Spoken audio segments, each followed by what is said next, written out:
Hi, everyone, and welcome to the week ahead. We're going to try and start a slightly expanded. We're taking out a whole nother country slash continent. So, Henry, welcome to our weekly little get together that Dominique and I like to have.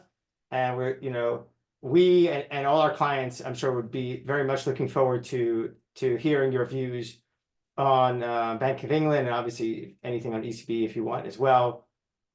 How we usually start is we kind of go over the past week. So in this case, maybe Dominique, you could kind of start and go through. Obviously, we had the Fed this week, some interesting market reaction. What were your big takeaways? And then Henry, you can do the same, certainly for Bank of England. Cool. So yeah, main event was the Fed, broadly as I expected. So I come out with stronger conviction on the first cut in June. The broadly as expected is basically Chair Powell sticking to disinflation is continuing more slowly. We are on a bumpy road, but we are quite reasonably confident, not confident enough to cut yet, but reasonably confident that disinflation is continuing. What I thought was interesting was that he clearly wants to milk the sort of positive supply shock that is hitting the US. So this combination of disinflation and strong growth for everything it has.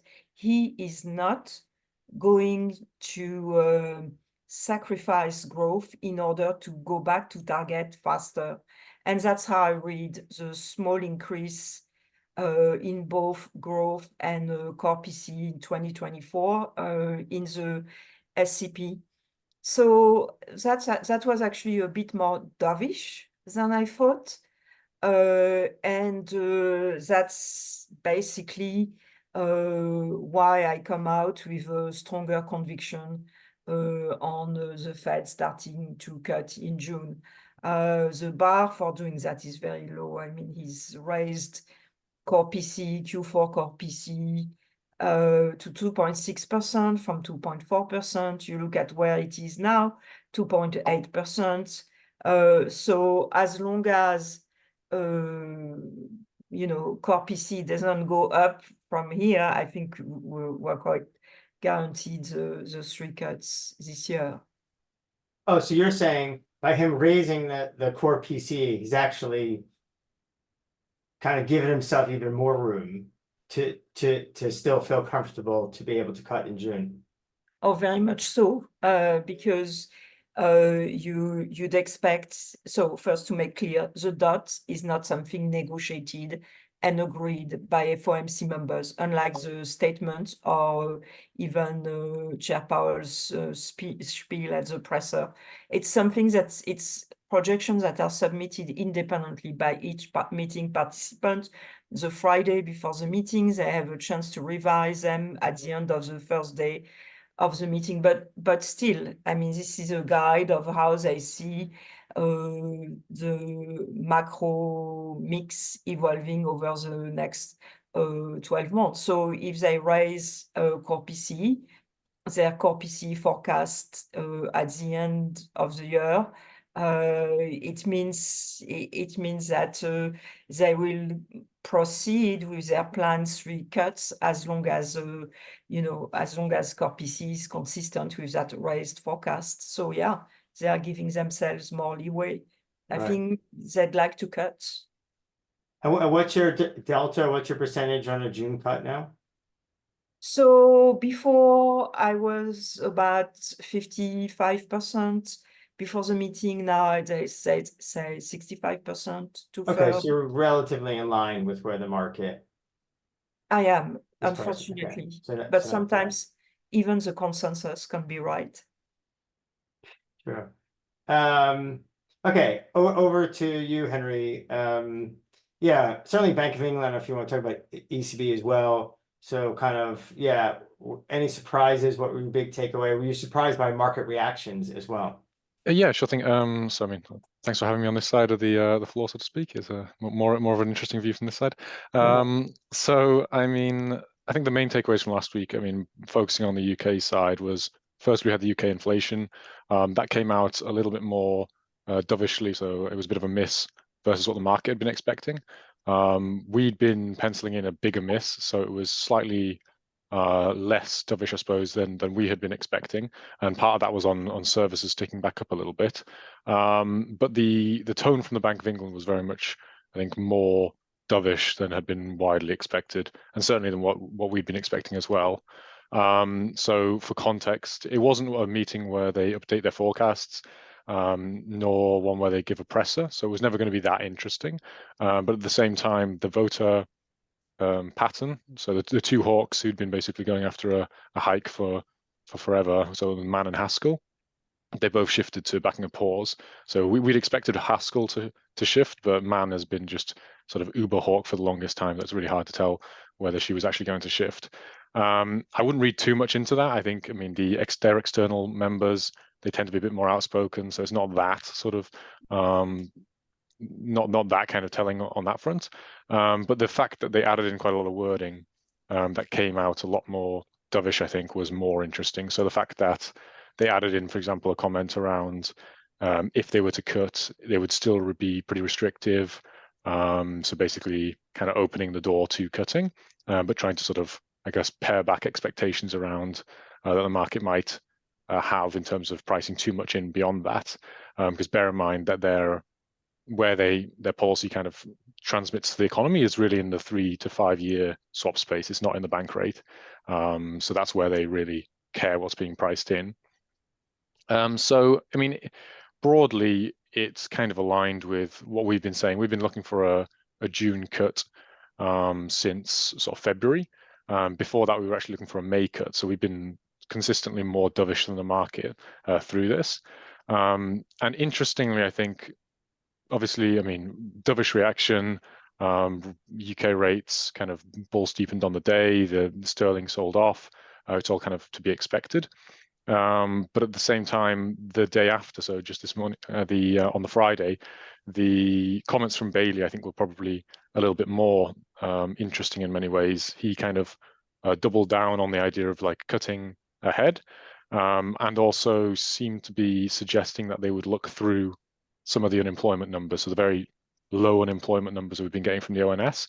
Partly it's because they're not very credible, but partly it just seems like the disinflation that they're seeing, whilst that remains the case, which is like kind of our base case, they're not really going to be too concerned if unemployment stays too low in official or kind of survey data.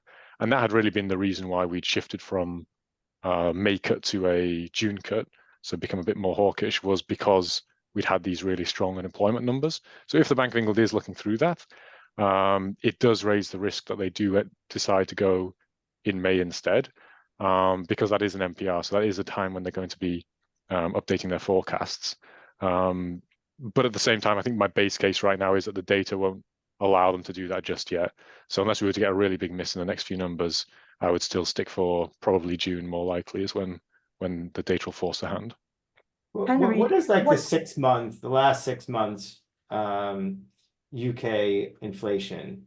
Because it was much higher than the US, you know, an annualized basis. And now I guess if you look at just the last 6 months, where the US has been kind of stabilizing, I guess, more at a slightly higher level, is that driven by like energy costs or something else? Because I see services is still like really high.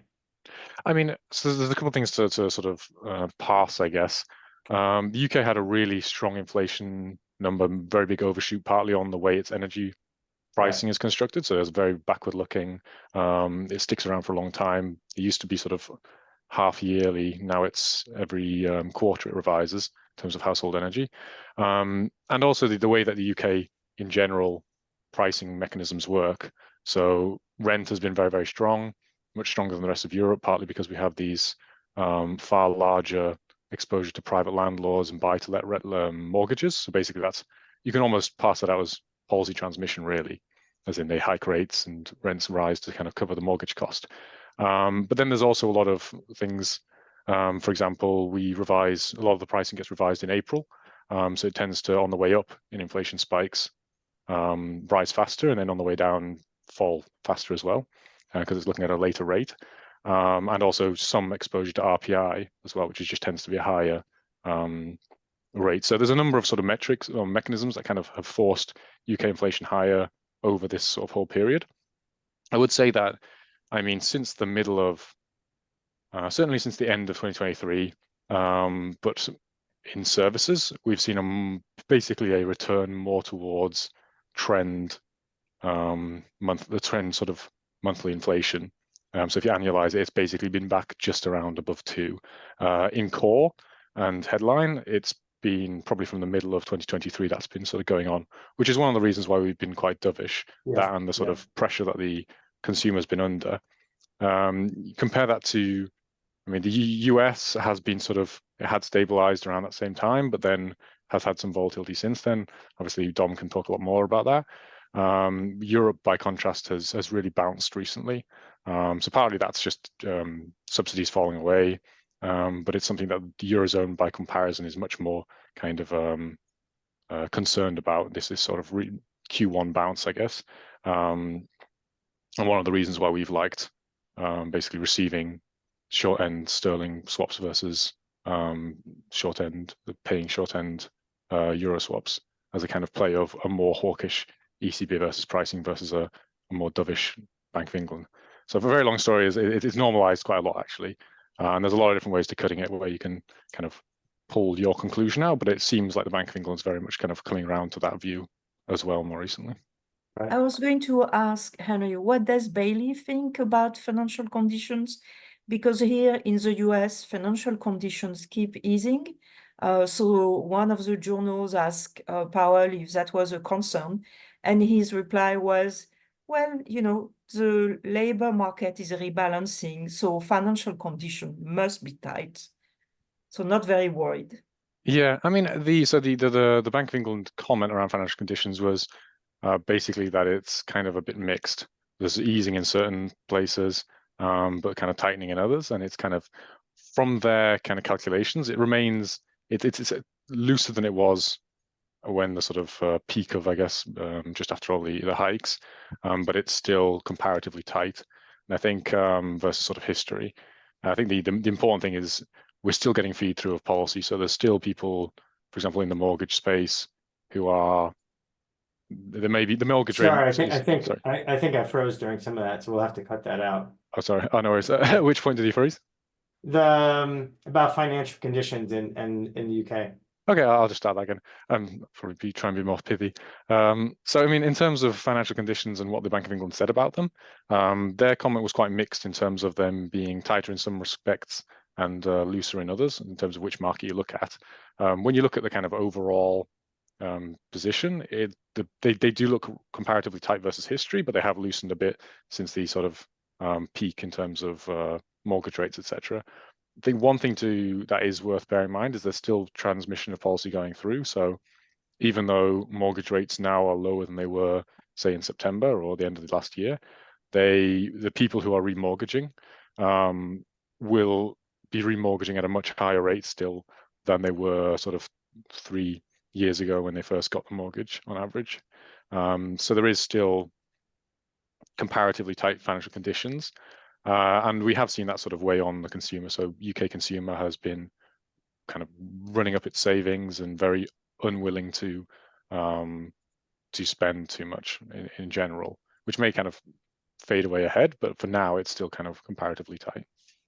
Right. It's interesting because in the US, the consumer is spendthrift. I mean, they are spending, if you look at spending relative to income, it's actually higher than before the pandemic.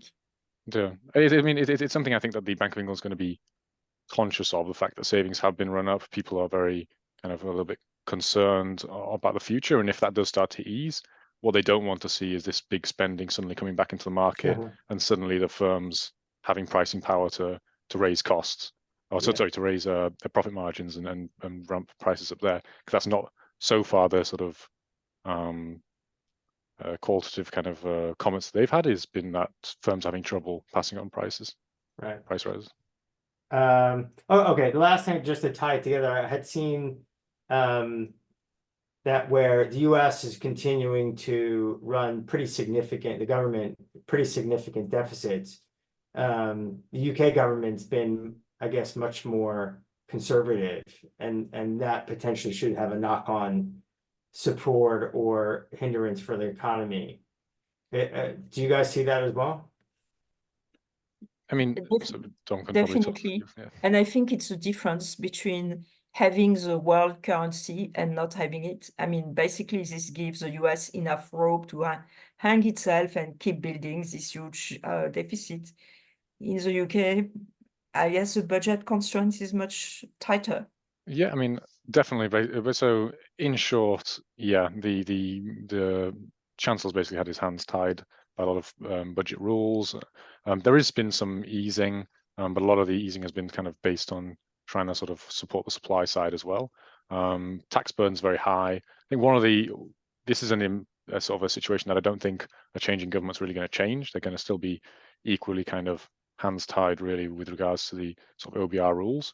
And I think it's one of the important consequences out of the sort of short truss kind of Kwarteng tenure, I guess, which is that there was such a terrible reaction in the market of cutting the OBR out of the process and trying to sort of ease and spend borrow to do so, that now the OBR is one very, very important, even more important, if anything, now, because if you try and cut them out, people get scared that they'll have a similar effect. And two, or try and even push them a bit too much. And two, the idea of just borrowing to spend is also kind of been completely canned. So yeah, I think it's partly a kind of self-imposed prudence, but partly also this these rules and stuff. Okay, cool. Awesome. Okay, so that now from both you guys, just a quick one on week ahead. What, Dominique, maybe you start. What are the key things you're looking out for that our clients, anything that you think is not widely accepted that could be a real concern for the markets? Not really. I mean, obviously for the US, it's PC, but Chair Powell already told us that the Fed own estimate of core PCE is well below 0.3%. He wouldn't have said that publicly if he didn't have a strong confidence. So the surprise element of that most important number from the Fed perspective is gone. If we go into next week, since this time around we are doing a key event for the next 2 weeks, NFP, obviously, and as always, and as Powell said, what is important in the NFP is not the headline employment number. It's a balance between demand and supply. So it's first and foremost wages, and then unemployment. So over the next couple of weeks, these are my two most important prints. I'll just give a third one, and then I'll let Henry give his own view. And it's personal saving and personal spending and income, and the savings rate, because I still have a very positive view on the US economy, but one of the downside, which I'm monitoring, is a risk that, we've had this enormous increase in credit card delinquency. So far, it's limited to a small group of consumers, but if it becomes a broader issue, it's going to start impacting the savings rate. People will have to save more in order to stay current on their debt payment.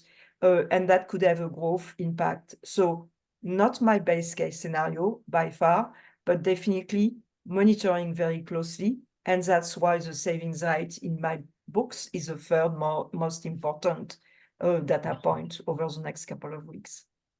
Awesome. Henry? Yeah, sure, I think so. I mean, the next 2 weeks are going to be a bit quieter than they have been last 2 weeks in Europe. I think the main thing is going to be the European CPI. So for March, the preliminary number. So we start getting some of the national numbers next week. So we get France, Italy, and I think Spain. And then the week after, we'll get the German and the headline. so the aggregate Europe number. That's super important right now because for the ECB, this is going to be basically the final print they get before their April meeting. From my perspective, is that they're going to cut in June earliest. But if we were to get a strong number in the March, particularly in things like services, which have been kind of ticking up in momentum recently, then it could also mean that the market starts to pair some of the pricing around the likelihood that they cut in June. So I think there's hawkish risk there. I'm looking for sort of overall right now. I'm looking for about 3% on core year on year for the Eurozone headline. So Eurozone aggregate core number, that is. So yeah, we'll sort of see how that comes out. I think the other thing that is kind of interest in kind of building the kind of background view is a couple of surveys. So we've got final PMIs, which is obviously watched closely for particularly for effects on employment.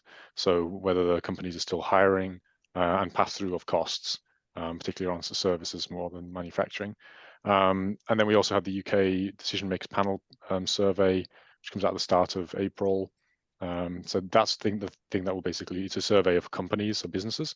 So we're watching for signs that they are normalizing or re-anchoring the expectations of price rises, which has kind of been the trend so far. And then we've also got the ECB's sort of CPI outlook. So we'll be sort of looking again for a similar thing, which is something that the ECB is probably more concerned about than the Bank of England, which is just the risk that prices get unanchored in terms of expectations, and that feeds into wage growth, etc. Okay, awesome. So as we normally like to do at the end, I'll just highlight a few of the professional pieces this past week, several of which are written by the two of you. Today, it's actually funny, it's something we were discussing yesterday about a possible move in the renminbi. And is it interesting to buy upside, buy vol in general, which has been getting crushed. And also the skew is actually in kind of before the US election, skew is pretty close to flat. So upside in dollar China, we thought potentially could be interesting. We had a decent sized move, certainly in the level of volatility we've seen the last few months on dollar China. So we think that move could continue a bit more, but we don't see a massive move. We think it's, the Chinese authorities will look to keep kind of a, relatively low volatility, kind of stable markets, especially with everything still happening in the property markets. But they may allow some depreciation, obviously in line with what's happening in Japan, but probably less of a focus in years past. Henry, you and the guys obviously wrote a great piece on the power of the dove. Fed soft landing against Dominique, you as well. Interesting piece. Had a really good call from the FX guys around Euro Swiss, and then obviously the kind of surprise cut helped push that trade day after we closed it, but I think we still kind of liked it. I think at this point, actually, a lot of the data has traditionally actually said that perhaps this is a time to fade the move. So I think we're looking at different ways to play that, including one of the ways, which is a short euro against kind of a trade weighted index, and being Swiss being a core part of that. So there's an interesting piece out on that. EM focus on kind of Fed seasonality, support carry. So kind of like those obviously higher carry trades, even though we kind of close some of that stuff out. But in EM still feels like, certainly Dominique, with your view on a supportive Fed and decent growth, feels like friendly to our EM currency fans. And the other stuff, FOMC review, which a lot of what we touched, views on South Africa, a new cool interesting way to play potentially a move up too far on oil, and really kind of do it through a futures trade, kind of a time spread. But this would be a trade that would benefit from the front end in oil coming back down. That's from Varesh. He's had some great calls. This already, I think, is starting to play pretty well. And obviously a whole bunch of other stuff. So I don't know, any parting words from you guys? I'll just wish everyone good luck. This is a timestamp on a London afternoon, so wish everyone a nice weekend as well. How about you guys? Well, good luck, everybody, and thank you for listening. Yep, well, thanks very much, and have a happy Easter if we don't speak before. Yeah, exactly. Happy Easter. Cool. Good luck. Bye.